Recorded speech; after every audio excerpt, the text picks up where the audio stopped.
और आपको और हमें जूता लेकर के बाहर कोर्टों के बाहर खड़ा होना है, ताकि अंदर बैठे हुए जज को यह पता रहे कि अगर सही जजमेंट नहीं दूंगा तो बाहर जाकर के पिट भी सकता हूं।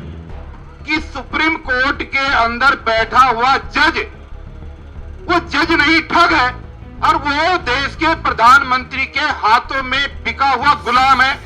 और जिस संविधान की हम रक्षा करने की बात करते हैं, तो अगर हम कहते रहे संविधान बचाना है, संविधान बचाना है, तो संविधान कोई पुड़िया नहीं है जो डूब रही है, तुम उसको भीगने से बचा लोगे। संविधान अगर बचाना है तो इन जैसे बहादुरों को बाहर निकालना होगा। दोस्तों, आज सवाल यह है, समापन की तरफ हम हैं, ये तो होगी समस्याएं, ये तो होगी वकीलों के द्वारा बताई हुई समस्याएं। अब सवाल यह है कि समाधान क्या है, क्योंकि जब तक कोर्ट कचहरियां बेल नहीं देंगी, जब तक जेलों में बंद लोग बाहर नहीं निकलेंगे। और भानु प्रताप जी का कहना यह है कि वहां से न्याय मिलना मुश्किल है। अब सवाल यह है, वकील साहब तो फिर जाएं तो कहां जाएं? सीधा सा एक ही रास्ता बचा। अब सीधा सा रास्ता बीच का यह है, और तोड़ यह है, ज्यादा लंबा भाषण नहीं है, कि ये दोनों वकील और इनकी पूरी टीम कोर्ट के अंदर आपकी जंग लड़ेगी, और आपको और हमें जूता लेकर के बाहर कोर्टों के बाहर खड़ा होना है, ताकि अंदर बैठे हुए जज को यह पता रहे कि अगर सही जजमेंट नहीं दूंगा तो बाहर जाकर के पिट भी सकता हूं।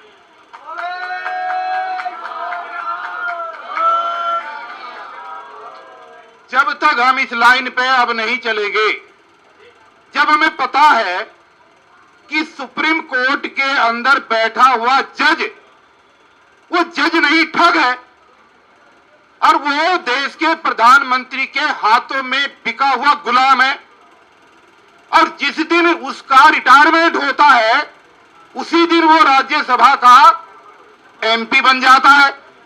तो जब हमें पता है कि सुप्रीम कोर्ट की सीट पर बैठा हुआ ठग हमारी किस्मत का फैसला करने वाला है, तो दोस्तों, लाठी और जूते चलाने के अलावा अब कोई रास्ता इस देश के अंदर बचा नहीं। क्यों साहब? और जिस संविधान की हम बात कर रहे हैं, ये बात मैंने 1 महीने पहले भी प्राचार्य जी की उपस्थिति में एक जगह कही थी, और ये एक ऐतिहासिक दिन, इस पे काफी दिन तक चर्चा भानु प्रताप जी से भी हुई है। 26 नवंबर आने वाला है, और 26 नवंबर को देश के अंदर संविधान दिवस है, जिस संविधान की हम बात करते हैं और जिस संविधान की हम रक्षा करने की बात करते हैं। तो अगर हम कहते रहे संविधान बचाना है, संविधान बचाना है, तो संविधान कोई पुड़िया नहीं है जो डूब रही है, तुम उसको भीगने से बचा लोगे। संविधान अगर बचाना है तो इन जैसे बहादुरों को बाहर निकालना होगा। और देश के अंदर जो क्रांतिकारी लोग हैं, जिन्हें मात्र क्रांतिकारी होने की सजा मिलती है, जैसे डॉक्टर रीतू को मिली, और उसमें उसी श्रेणी में मेरे जैसे भी लोग हैं कि उनको कत्ल कर दिया जाता है, उनको टर्मिनेट कर दिया जाता है, उनको नौकरी से निकाल दिया जाता है, ताकि ये आवाज ना उठा सके। जब तक हम ऐसे लोगों को न्याय नहीं दिलाएंगे, जब तक शायद बाबा साहब के संविधान को बचाने की बात करना ईमानदारी की चीज नहीं है। तो मेरा ये मानना है, और मंच पर बैठे हुए तमाम साथियों से, और जो इस आंदोलन की शुरुआत हुई है, देखिए ऐसा ही आंदोलन ट्रांस जमुना के अंदर 200 दिन से चल रहा है, पूरे 200 दिन। किस लिए चल रहा है? कि कोरोना के समय पर जब बाप बेटे को और बेटा बाप को अर्थी को हाथ लगाने को तैयार नहीं था, उस जमाने में, उस समय में जिन कर्मचारियों ने हॉस्पिटल्स के अंदर दिन रात काम किया, उन कर्मचारियों को निकाल करके सरकार ने बाहर खड़ा कर दिया और नौकरी से बेदखल कर दिया। वहां पर वो कर्मचारी धरने पर बैठे हुए हैं। आज 193वां दिन हो गया है, 193, 6 महीने से ज्यादा।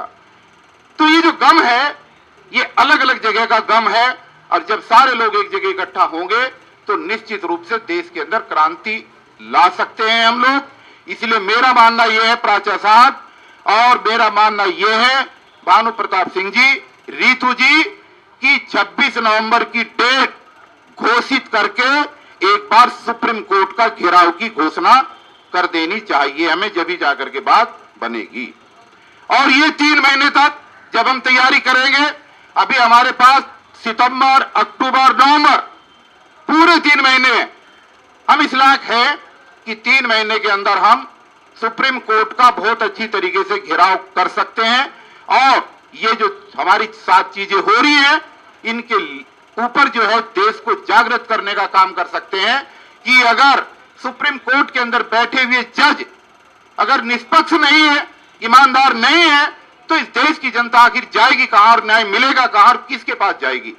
अगर इन जैसे वकील ना होते, ये बात सही कही हमारी बहन ने, हिंदू ने, अगर इन जैसे वकील कुछ ना होते समाज में, तो हम तो इस लायक भी नहीं थे कि अपनी बात को कोर्ट और कचहरी तक पहुंचा सकें। क्योंकि फीस इतनी महंगी है, आज महंगाई के दौर में न्याय प्रणाली इतनी महंगी हो चुकी है कि लाखों की फीस आदमी कहां से देगा, जिसको खाने के लिए 2 जून की रोटी भी मुयस्सर नहीं है। तो ये देश की स्थिति दोस्तों बड़ी भयानक हो रही है, और देश का इतिहास और आंदोलनों का इतिहास आज कोर्ट में बैठे हुए जज तय कर रहे हैं। आपके सैकड़ों साल का इतिहास, आपके दर्जनों वर्षों का इतिहास वो एक लाइन में जीरो कर देते हैं, और आदमी को जीरो से हीरो और हीरो से जीरो कर देते हैं। बहुत सारे उदाहरण आपके सामने है, चाहे राम मंदिर का उदाहरण देख लीजिएगा, तमाम तरीके के जज जाते हैं, जाते जाते अपना काम कर जाते हैं। इसलिए आज जरूरत है कि अगर आप इंसाफ चाहते हैं, अगर आप चाहते हैं कि महमूद प्राचा जी के हाथों से और भानु प्रताप जी के हाथों से कोई न्याय मिले, तो न्याय की संभावना जब ही है जब इनके हाथों को अंदर रहते हुए हम बाहर रोड पर जन आंदोलन करें, और जन आंदोलन को करके सरकार के ऊपर दबाव बना करके अपनी बातों को मनवाएं। 2-3 उदाहरण महमूद प्राचा जी ने किए, बताए सर। उन उदाहरणों में एक उदाहरण आपने छोड़ दिया था जन आंदोलन का, जो तुगलकाबाद स्थित रविदास मंदिर का हुआ। वहां पर भी पहले मंदिर को तोड़ दिया गया, और तोड़ने के बाद जिस सुप्रीम कोर्ट के ऑर्डर से वो मंदिर तोड़ा गया, उसी सुप्रीम कोर्ट को मजबूर होकर के उसी जगह मंदिर बनाने के आदेश जारी करने पड़े, दिए थे ना। तो ये तमाम उदाहरण है, और यहां पर भी न्याय मिलेगा। जरूरत है हमें आज अगर, तो हमें सब लोगों को, न्याय प्रिय लोगों को एक मंच पर आकर के इकट्ठा होकर के संघर्ष करने की जरूरत है।